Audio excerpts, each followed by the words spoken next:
Ayo, freedom calling, pick it up. Why you stalling? Pick it up. Is that your purpose? Pick it up. Hurry up, it's urgent, pick it up. I know you've been searching, pick it up. I know you've been searching, pick it up. I know you've been searching, pick it up. I know you've been searching. What's up, fam? Welcome back to the Time is Right podcast. My name is Scott Smith, and I'm your host here on the Time is Right. This is a podcast of Ripe Creatives, which is a ministry based in the great city of Philadelphia that leverages the arts for the purpose of missions. Here on this podcast, we do something really unique where we go back in time to discuss events that happened in our community. Sometimes we're talking about gigs where we went somewhere far away to do a thing. Every once in a while, we're talking about events that we actually produced here in the city. Today is one of those, as we are talking about December 13th, 2024. There was an event called Two Lines, and this was a really, really special show because it featured one of the very own Ripe poets, Mr. AVG. It's going to be a great episode as we talk about this whole thing. And to break it all down, I got a couple of guests in the room. Returner, always here, does the thing. He said he was a silent partner, but we know that's a lie because he's on a microphone. Jarrett TopMop Moses, welcome back. That's a good way to say I talk too much. Not at all. You don't talk enough on this podcast. You could save me from some vocal energy if you said more. It's just fun to watch you squirm sometimes. Listen, man, I'm out here floating away in the sea. Jarrett is the editor, the recorder, the producer, the releaser of this awesome podcast. Time is Right. Shout out to TopMop Productions. We appreciate you so much. Thank you. And we got a couple of other guests as well. Both are returners. Both have been on an episode before. Both have actually been on an episode about Two Lines before. Mr. AVG, welcome back to the pod, sir. What's good, y'all? It's great to be back. We'll be talking to AVG quite a bit because he was actually the feature on this December 13th show that we're talking about. But we got another guest. She was on a Two Lines episode earlier in season 3. She's amazing. We love her so much. Simone Wesley, what's good? Hey, I'm happy to be here. We're glad to have you. Both Simone and AVG, as well as Jarrett, obviously, have all done intros of who they are and all that kind of stuff. If you want to go back and check out previous episodes to get that from them, you can. All that to say, this is going to be a great episode with the four of us chatting about this thing that we love, which is Two Lines. If you have not been on an episode about Two Lines before, you should probably go back and check those out to kind of get a greater context for Two Lines. But AVG, Simone, briefly, can you just kind of give like a bigger picture of what Two Lines is for the audience that isn't aware of what it is? Yeah, high level, Two Lines is a poetry show in the city of Philadelphia. Actually becoming one of the, I would say, more respectable open mic shows in the city. As I mentioned before, it's mostly poetry. We have featured musical guests, a number of people from the Ripe Creatives family. We do an open mic set, so we've got 10 to 12, sometimes 14 poets that get on the open mic, and we have one or two poets that step up and give us anywhere between 10 and 20 minutes of poetry. So that's Two Lines in a nutshell. Yeah, I think the only thing I would add is that I think what makes Two Lines or defines it is that it seeks to be a community of poets, both to help free the poets, but also to help support poets in their growth going forwards. Yeah, it's definitely a really, really sweet thing. Two Lines was founded by Greg Snow and another guy named Jeffrey Hughes. Shout out to Jeffrey Hughes. Jeff is out in Jersey doing his thing with Cub Media or something like that. Shout out to Jeff.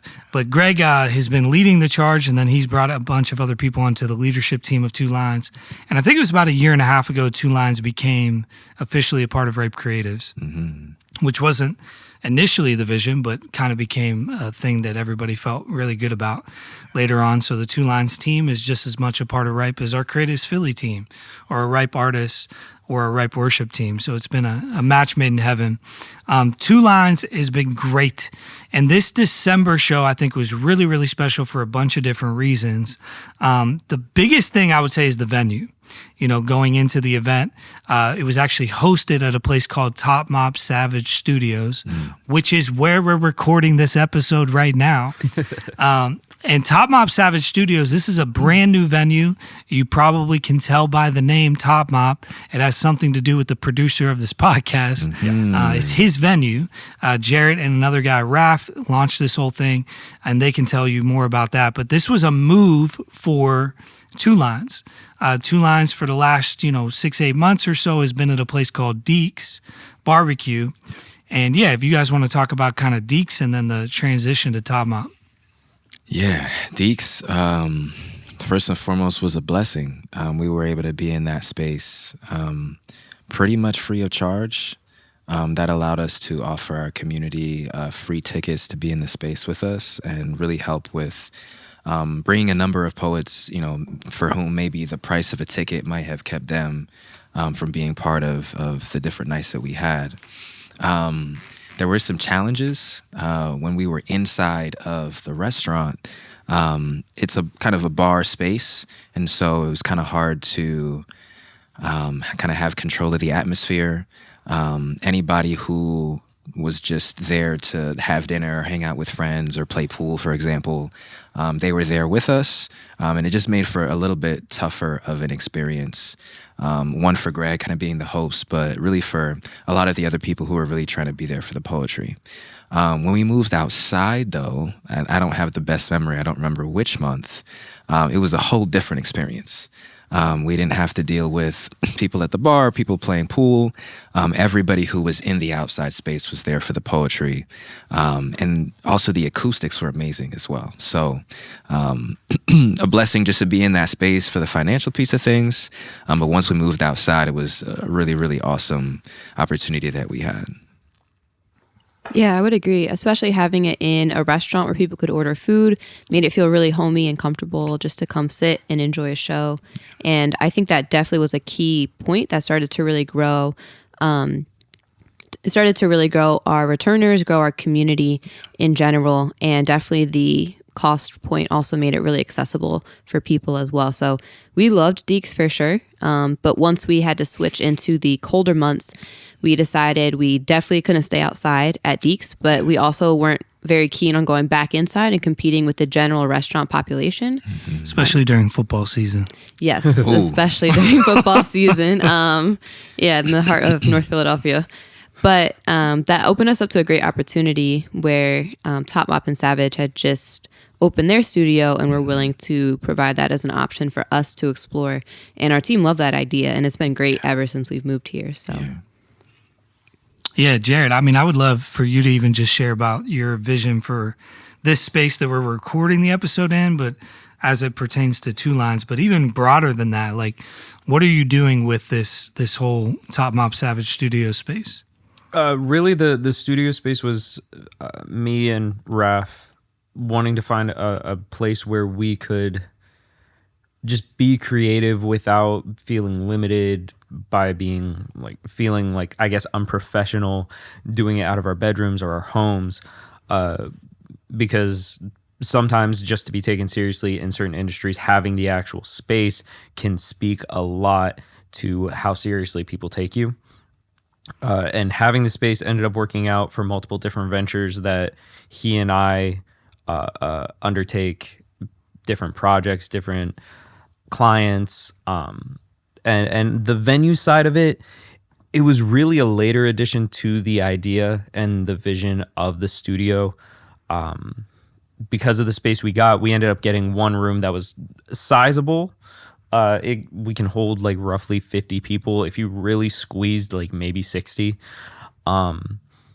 And we started playing with the idea of doing a small show every now and then, and Two Lines ended up being the perfect, not necessarily guinea pig, but it was a great way to test it. And if I'm gonna test it with anyone, I'd rather do it with some friends. And I was also really excited for Two Lines to come in because I've worked on and off different Two Lines events over the years, and I'm actually really happy to say that I was there for the first 3-4 events I remember doing for Two Lines. So it's cool to be back with it all and seeing how it's grown. A full circle moment. Yeah. Full circle. Yeah, Two Lines started at Great Awakenings. which was like this tiny little coffee shop in North Philly that didn't have a sound system, and Greg didn't have access to a sound system, and so he called Jarrett. Like when they were launching Two Lines, like, hey, how do we get you and your stuff to come do this thing that we're trying to start doing? So, yeah, it's pretty cool to see like the full circle-ness of a handful of years, where Two Lines is today. I would also say having the studio is great. It's a beautiful space, but having Jarrett come with it to do lights and sound has been one of the biggest blessings ever. Oh, yeah. We're a team with a lot of talents, but I would say like lights and sound is really not one of our strong suits. Nope. And it's taken such a burden off of us to know every single show that we show up is already taken care of. So that's been amazing from our end. Thank you, Jarrett. Of course. Yeah. I mean, that has probably been my one pushback to the Two Lines team for the last few years, as they have asked me for advice, is your production value stinks. Clearly we You heard should you. probably get help. But at the same time, it was like, this Two Lines, it was endearing that you guys like didn't have all your ducks in a row, or at least that was what was communicated to me, was like, no, that's what makes us different.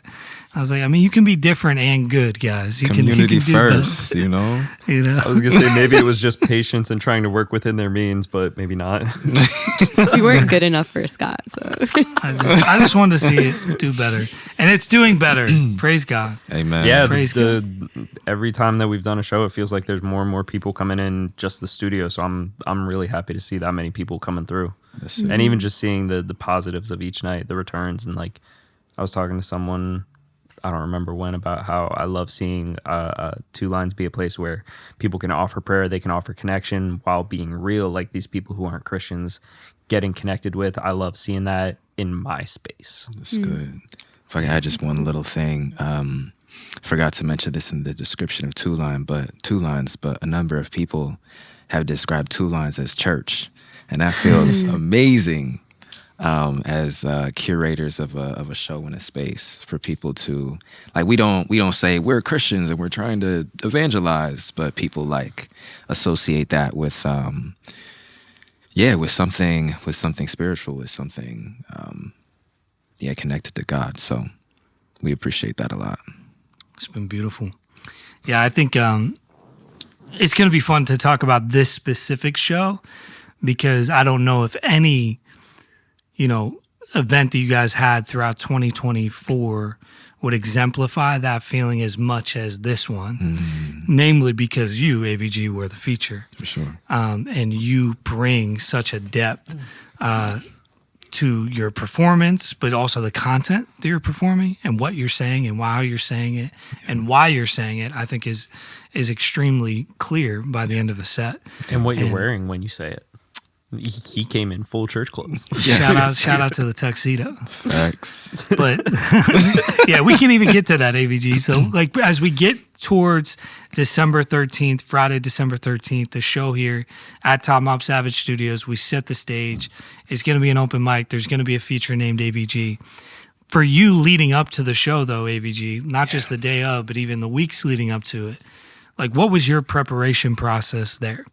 Oh man, we can go back several months. I don't even remember when we started working together, but Namara McCall is an artistry coach. And I think after the first couple months of us meeting, she asked, hey, what do you think about doing like a one-man show? Like a stage play sort of thing. And I'm like, not really sure. Like, I don't know where I do it. Lights and audio and all that sort of stuff. The places where I would think about offering something like that, I don't know if they're prepared in that way technically. But I think she also heard just like an internal hesitation for me of doing like a whole hour of content by myself. And so, we continued meeting. We were wrestling with things like my own internal like wrestling with perfectionism and making mistakes and discipline and all that sort of stuff. And so part of my preparation was just like internal work. I remember a couple months before the actual show, this was September, I'd written out a plan for myself in terms of preparing to do all 6 pieces in succession. And for the first couple of weeks, I would do 2 pieces back to back and then 3 pieces and 4. But I just had bouts of like not being disciplined in doing the practice. Like 2 weeks before, I thought to myself, all right, let me like overwork and try to make up for the lost time. But there was a part of me that was just like, there's some more internal work that I have to do. So kind of like, I let go of the technical preparation and just like worked on myself a lot more. And so when we like got up on stage, like we'll talk about, there were some mistakes that I made, but I think that set felt like that's the way it was supposed to be done, at least for the night. So yeah, preparation was like a lot of internal work, and then some just practicing the pieces back to back. Yeah, shout out to Namara for being amazing as well. Such a gem. Jarrett was saying, I think that she has the most shout outs. Without ever being on an episode. Yeah, what are you doing, Namara? Get over here. Get on the podcast, Namara. Please. She should be here for this episode. She was so proud of you, man. Yeah. Like, I feel like we're getting into the nitty gritty of the night, but that was like a highlight for me, was watching her watch you. Yeah. And getting to see the level of like, just she was so proud of you. Yeah. And you could tell that like it meant a lot to her to see the investment that she's made in you pan out. But let's talk about the event overall. Simone, December 13th. It's a Friday night, 2 lines. Like, do you remember any of the, maybe Greg's hosting or any of the artists that performed on the open mic before we get to centering on AVG's actual set? I do remember, 2 lines for me, there's a lot of in and out for me. I'm in and out of the studio, though I usually try to sit in for the feature set. But I think some things I remember. One was seeing how some people were really excited to perform on the same night as you, I think. And there were some really solid performances that night. I know we talked a little bit in our group about Complex Angel performing that night. She really delivered a very solid piece that was a little bit along the same lines as AVG's feature. Complex is a wonderful part of Two Lions. She comes through a lot and always delivers really great pieces. And that one especially really like touched home and touched heart, and I think prepared our audience for what AVG had to offer, which was great. Yeah, I think I remember specifically her piece was written as if she was her mom, kind of asking forgiveness for what Complex Angel's like life experience was kind of as a child. And I think thinking about the sort of work that Complex Angel has done over the last few months, she's really dug deep into vulnerability and just talking about the tough stuff that happens in childhood, that happens in your teenage years, college, those sorts of things. So we really appreciate her being open in that way. I think another 2 people that I would bring up, I think Link did a piece around just the effects of your environment. When the environment, isn't great, it leads to a lot of pain and trauma, all those sorts of things. And Marty actually did a piece where she mentioned multiple members of her family kind of experiencing certain types of trauma and dealing with that in very destructive ways, kind of poor coping mechanisms. And I think at the end she kind of made this connection of like, God, don't allow me to feed into these same poor coping mechanisms as I deal with my own trauma. So mentioning beforehand, like this sort of testifying and testimony that was happening all through the night was really, really special. Yeah, it was definitely a great night. I mean, it's been so fun to watch Two Lines be a space for the real novice, like the real first timer that has never performed before, but has some stuff written in a notebook, maybe even for years, but they've never felt like confident enough to get in front of people and read it. And Two Lines is a space where that happens. And so you have like literal first timers, but then you also have kind of like the who's who of Philadelphia poetry, some of the best, poets. They just dropped like a ranking list not too long ago. And if you look at that like top 20 list, most of them have been to Two Lines at least once to perform, and a lot of them are regulars here, and I think that's a really unique thing. Definitely. You know, in Philadelphia, it seems to me that it's usually one or the other. It's like a really, really safe space, or it's a really high performance space. But to have both kind of intermixed within the community, that Two Lines is it's good enough for the best of the best of a platform, right? It matters enough for people to want to come, but then it's also safe enough for the newbies. And it's kind of like a beautiful thing here at Two Lines. But yeah, I mean, December 13th, great show overall for sure. But definitely want to center our conversation of what we've already been alluding to a little bit, which was your feature performance. What was the name of it? You said it was 6 pieces. Shout out to Namara helping you. Talk us through the feature on December 13th, 2024. Yeah, so this feature was called Black Sun. As Scott mentioned, it is an extended set made up of 6 pieces.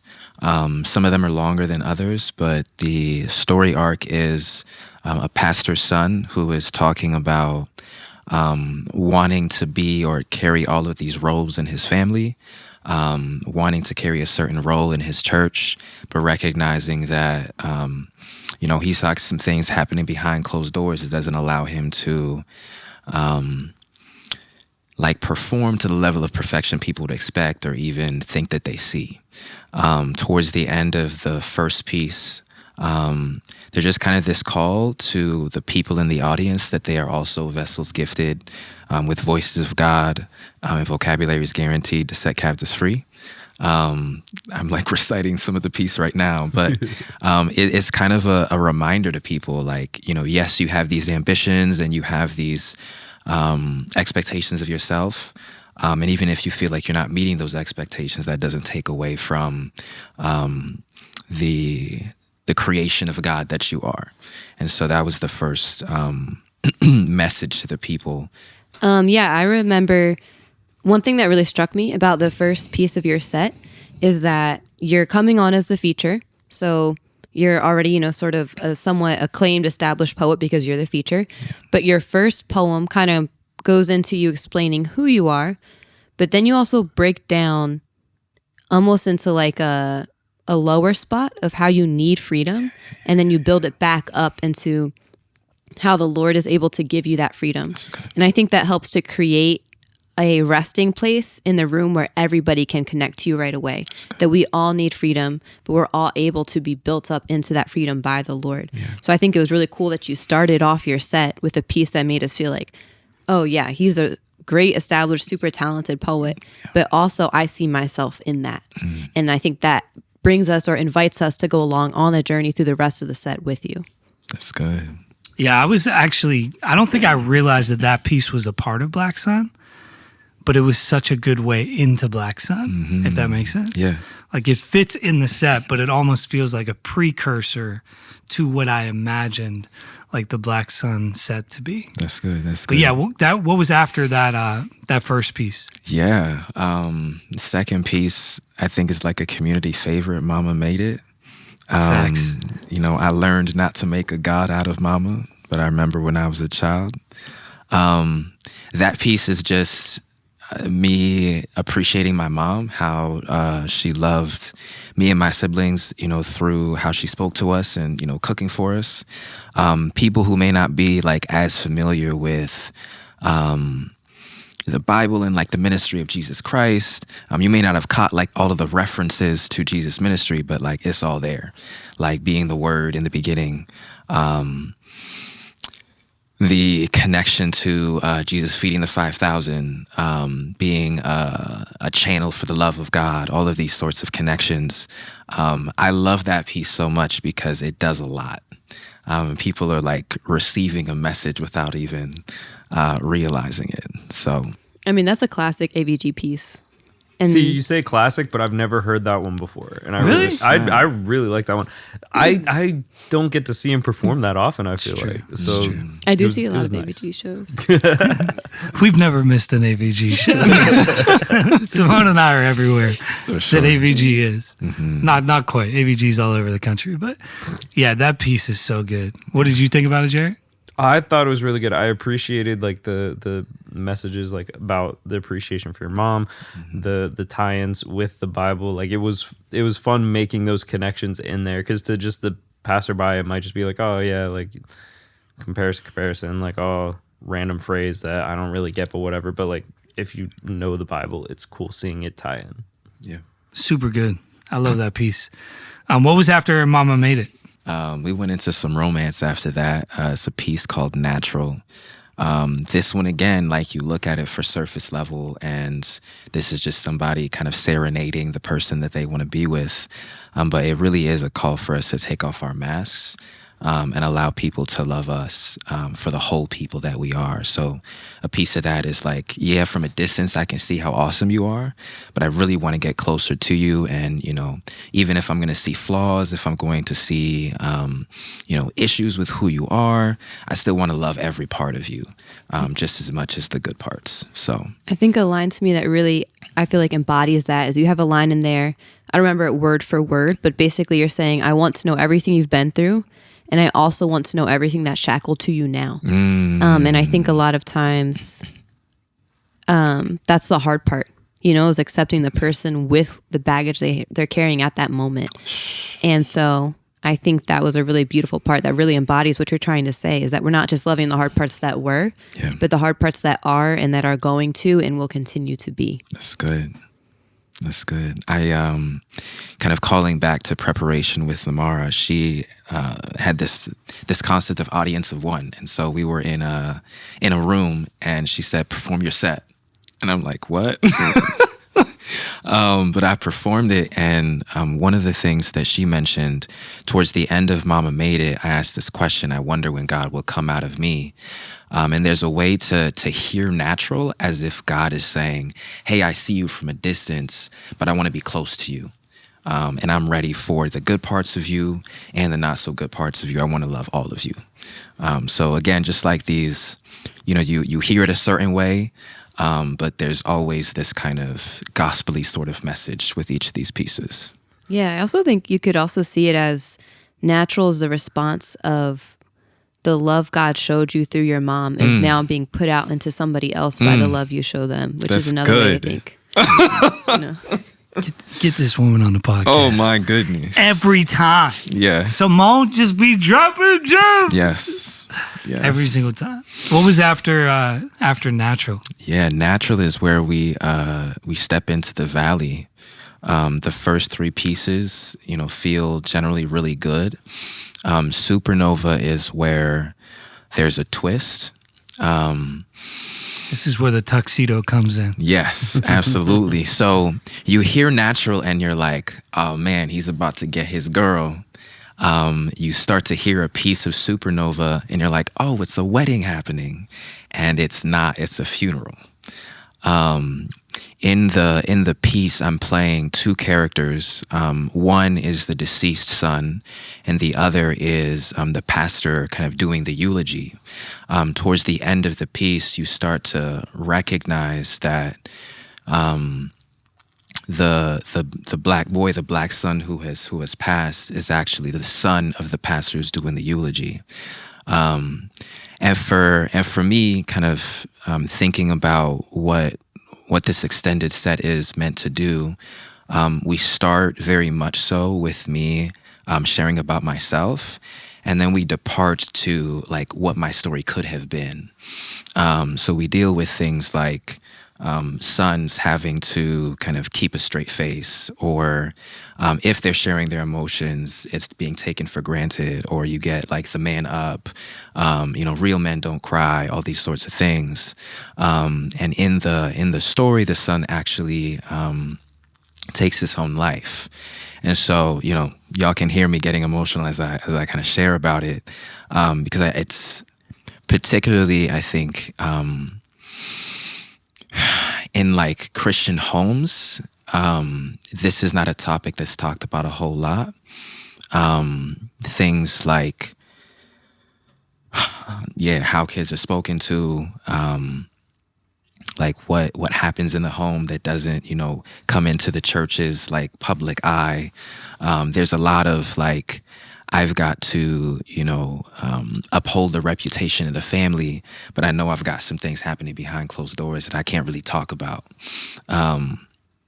So in the rest of the story, it's the pastor just kind of reckoning with his role and his family's role in the passing of this son, and then hoping and praying that this son is resurrected. There's even this question of, people who have taken their own lives, like what actually happens, like what is their fate? So there's this very real like questioning that I kind of leave the audience with. Those are all the things that were coming up with that piece. Such a good piece, man. Jarrett, do we have like the whole set, or is it going out? Okay, good. Thank you. I can't wait for this thing to get released. I mean, the entire set is in there, but Supernova, I know we talked about this even on the Pass the Mic. Yeah.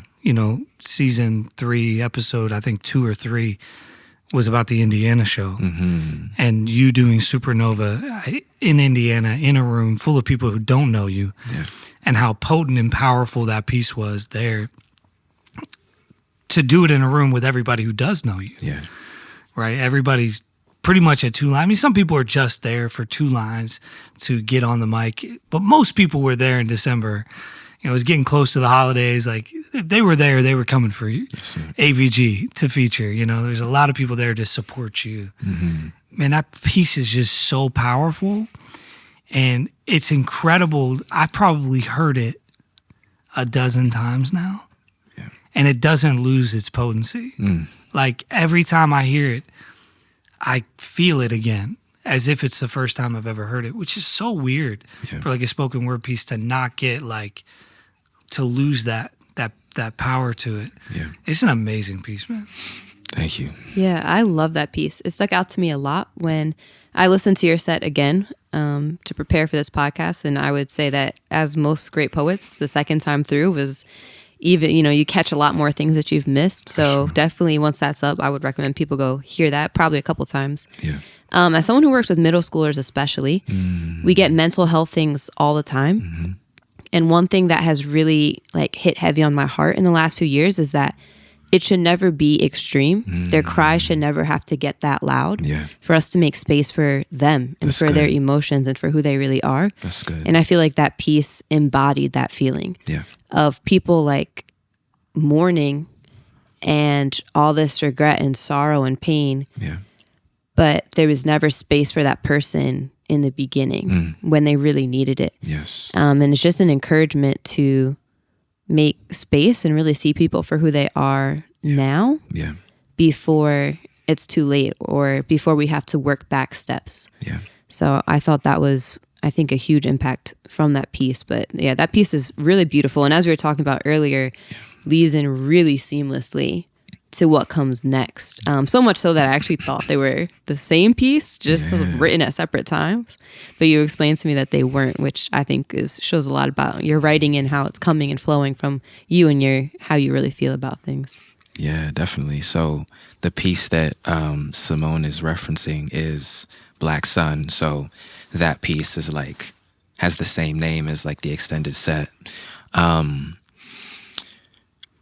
That piece is a response to the Father's prayer that this son would be resurrected. And, it kind of steps into, maybe this allegorical space where this son is now speaking to his parents and telling them like, hey, even if you feel like there's a void right now, think about like the sunshine and the sun rays and everything the sun does for us, as me like still trying to be there with you. There's a portion of that piece where he's speaking to the Father and he kind of like goes into this exasperated like, I love you, I love you, I love you. But the Father's like never going to hear that. And so it it's kind of this this like unrequited love, I guess I could say, that the father now wants to like make sure that the son feels love, but the son is gone, and the son wants to respond as well, but there's just this gap. Like both messages are never actually heard by the other, and the repetition, the repetitive part of the piece is just make sure they leave a space in this world for me. You know, don't let me be forgotten. Make sure that I'm remembered. You know, whatever happens, you know, I'm not angry. I don't have any resentment anymore. But just make sure that my memory is kept at the forefront of people's minds is basically the point of that piece. And then we kind of finish the 5 pieces that Black Sun really consists of, and then go into this call to action sort of piece called Hanging. And really what I'm bringing to the table is there are a lot of young people who have gone through all sorts of trauma, and society as we know it has no desire for these young people to actually become restored, for these young people to actually be healed. And so for anybody who would call themselves a Christian, a believer in Jesus Christ, we have this like mandate as part of the will of God that people would be restored. And so this is the call to action that is like the last thing that people hear with Hanging. Yeah, I remember you talking to us about your set and saying you were really worried because it kind of ends on a downer and there's no pickup at the end. And so I was expecting that when I heard your set, but I didn't really feel that way. I think getting to the end, I felt like that's reality, is that what are we hanging on to? What do we have to grab onto? Yeah. And there's really nothing but Christ. And I felt like that was less of a downer and more of a reality given with a genuine hope instead of a false hope. That's good. Instead of leaving on an empty poem that was happy and giddy about things that are temporal and fade away, it addressed a really stark reality that there isn't anything else in this world that can really hold your hope but Christ.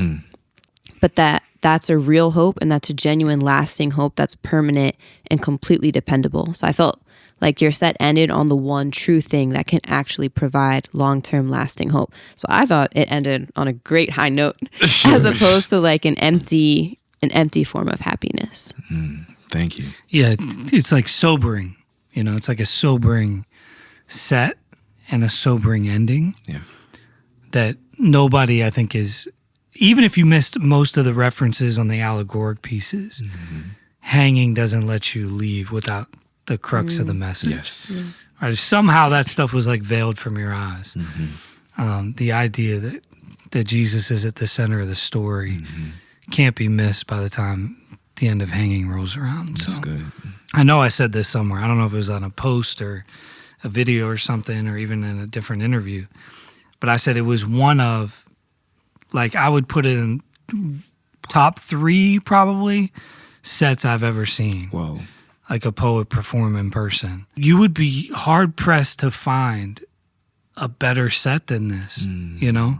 Like, I would put it in that same stratosphere as like Brandon's set at Voices in Power a couple summers ago. Brandon Leak, who won America's Got Talent. His set was incredible. You know, it was like cohesive. And that the time that I felt the most like that was this set. Wow. Like watching you do your thing. There were no drops. I mean, even you're saying that you messed up some stuff out of a lack of preparation. I don't think any of us will let you get away with that, because that's not true. Like, it was darn near perfection from a performance standpoint, pacing. Like, what are you talking about? I don't know what you think you messed up, but I thought it was like, wow, like I was watching a master, you know, really just do his thing. You know, I was so impressed. Yeah. And I got almost all of it on video. I've got it all on video. My video looks and sounds better.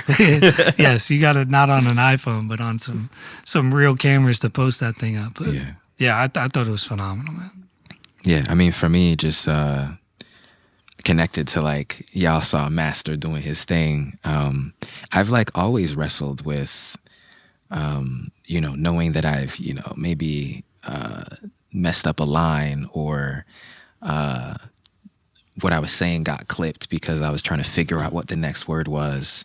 And, like, just being 100%, like, a lot of that comes from, like, the pressures of doing as best as you can, like, in school and in life. And so one of the biggest reasons that I do poetry now is because I'm in a space where there's no grades, there's nobody, like, really evaluating you. It's like you versus you, and doing the best that you can to communicate, like, your message and your ideas to the audience. And so before I even realized it, I would say poetry for me was like an emotional outlet, but it became this space where, I'm not looking to necessarily, like, get a 100% perfect score. I want to make sure that what I'm sharing with the audience is communicated as well as possible. And even if there are mistakes in that, people are going to hear the message regardless. So, continual work in progress to, like, really, like, perform and operate with that goal in mind. But I think because of poetry, I'm so much further along than I would have been.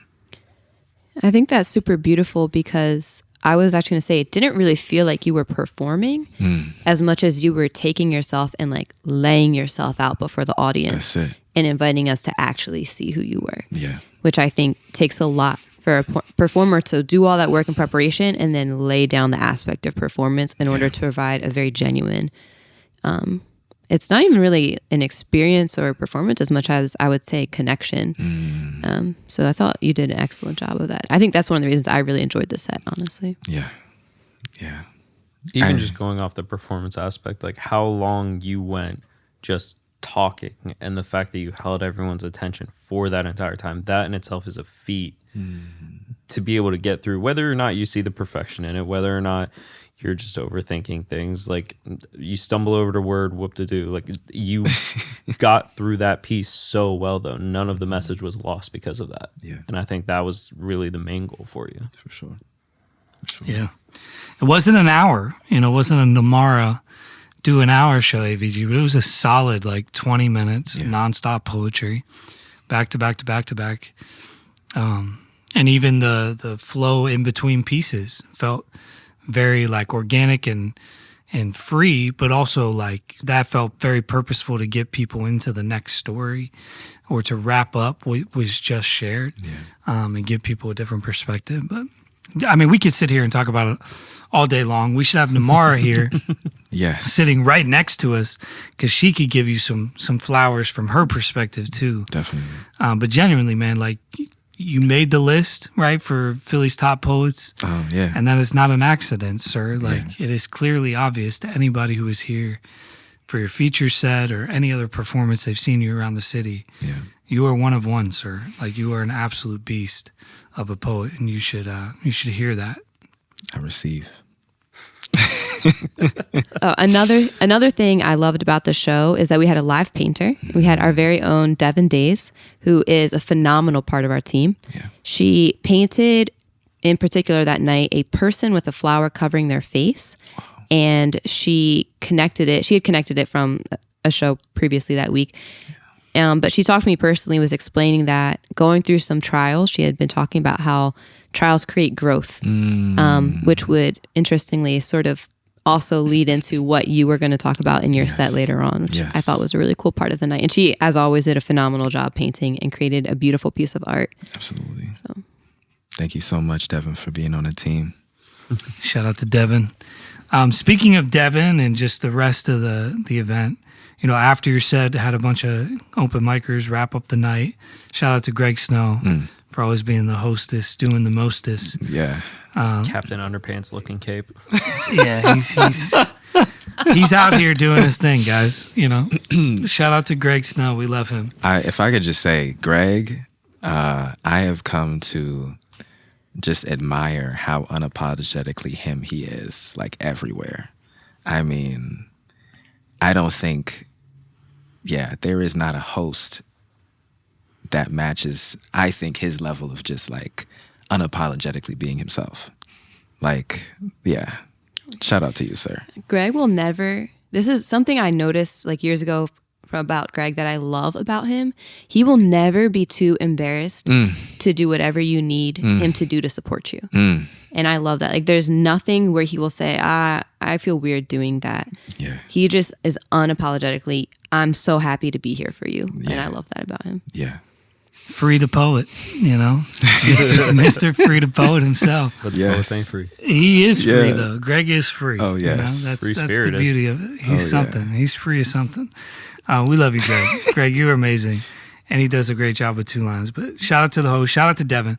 But I just wanted to kind of frame, like, wrapping up this episode with the outcomes from the event. Like, For sure. I don't know. I know, like I said, I was impacted by it. I felt very moved by the set. Yeah. I felt so impressed by the set. But for you, AVG or Simone, or maybe somebody else on the team, like, were there any conversations or connections or moments from the event that just, like, clearly God was doing something through it?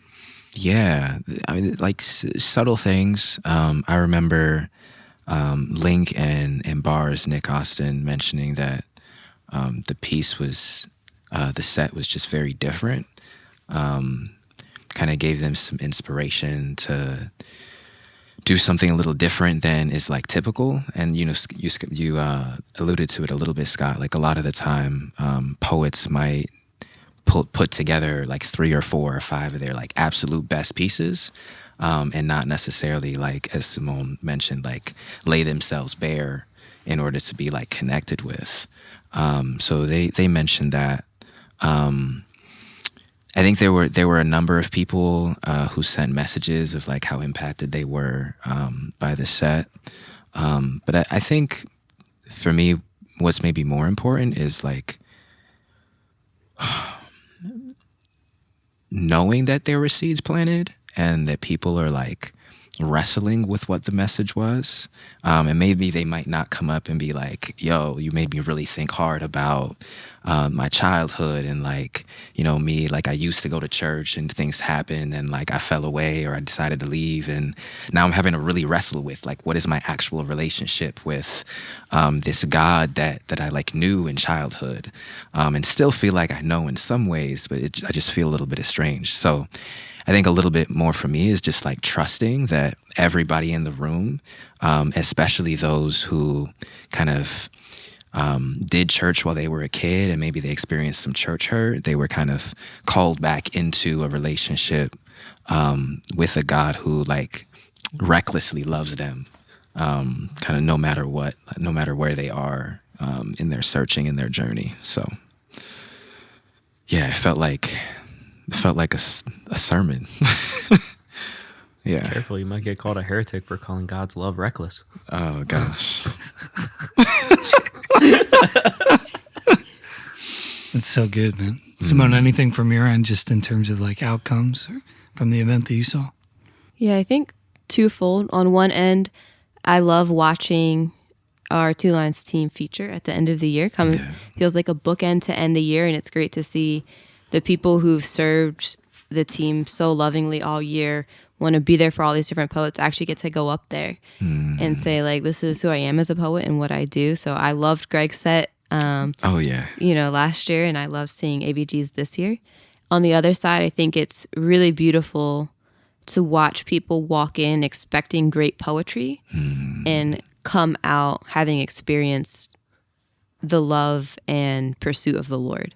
So I think it's almost tangible in the room. I think one of the number one compliments we get on Two Lines is the love that's here is unlike any other poetry experience I've been to. Yeah. And I think, that love is undeniably the love of the Lord. And every time a Two Lines representative is on the mic, it's like amplified even more. That's good. So that was really beautiful. And I think watching people experience that from you, AVG, especially knowing you personally, knowing how much you care about that, how much you want to give that out to people, and then being able to actually watch you do that and watch people receive that and be blessed by it is always a really beautiful thing.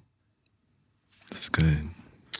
Yeah, I was just thankful to be in the room. It's a real joy to do this. As Jarrett and I were talking about wrapping up season 3 and, moving into season 4, just wanting to end season 3 really strong and kind of thinking like what should be our last episode of the year. And both of us were just talking about your show, the two lines in December, like, we're here. I'm sure, we could have done an episode about any two lines this year. We obviously did the anniversary show that was Simone was on. All the two lines are great, but centering specifically on this particular date, December 13th, was because of just how well you did, in the ways that God was clearly at work that night. I know after the show, as we always do, we went out and were causing a ruckus at Nifty 50s. Best dressed man in Nifty 50s history, I think. Yeah, ABG walked in with a tux to Nifty 50s. Yeah. We should put out a public service announcement now, a public apology to Nifty 50s and all of the workers. Yeah, I mean, Nifty 50s needs apologies from the Two Lines crew in writing. Oh, man. Every third month. Friday, you need to hire 4 more people to work that night. But just such a blast. Like, I think that tells you everything you need to know, right? When people don't want to leave the space, they don't want to leave the building, or if they are leaving the building, they definitely don't want to go home. They want to go somewhere together to continue the night on. Yeah. It tells you really how great of an experience something was. That's good. People aren't banging on the doors to get out. They're trying to get together, to spend more time together, to eat food that's really not even that good. Sorry, Nifties. It's just late night eats. Eat for yourself. I mean, it's fine. It's not like life-changing food. But I'm just saying, it's late night, but people aren't going there because it's Nifties. They're going there because it's the relationships that have been starting or developing in the room, continuing the conversation that was started in the room over food. Yeah, I think one of the coolest things is one of our biggest struggles anytime we go out to eat is everyone wants to sit at one table, and there's never a table big enough for everyone. Yes. I don't think any restaurant has a table big enough. Yeah, maybe they'll build one just for us. But I think it's beautiful that, like, everyone's desire is to be together, and there's so many of us that we just don't fit. Like, I think that's a beautiful problem to have. Yeah. So, and also, poor Nifty 50s. I mean, hey, Nifty 50s is fine. We love you. I'm sure we'll be back 68 more times this year. But shout out to you, AVG. Shout out to everybody who came. Shout out to all the other open mic performers. As we said, Greg Snow, Devin Days. Shout out to Jarrett for being not only on this episode and hosting the podcast and everything, but hosting the event as the venue. Yeah. I mean, that's pretty cool. That's a great outcome right there. Oh, yes. It is crazy to think that I now have something that could be called a venue to help out and use to benefit my friends. Yeah. It's a beautiful thing, man. Hey, listen, it's been such a journey for us.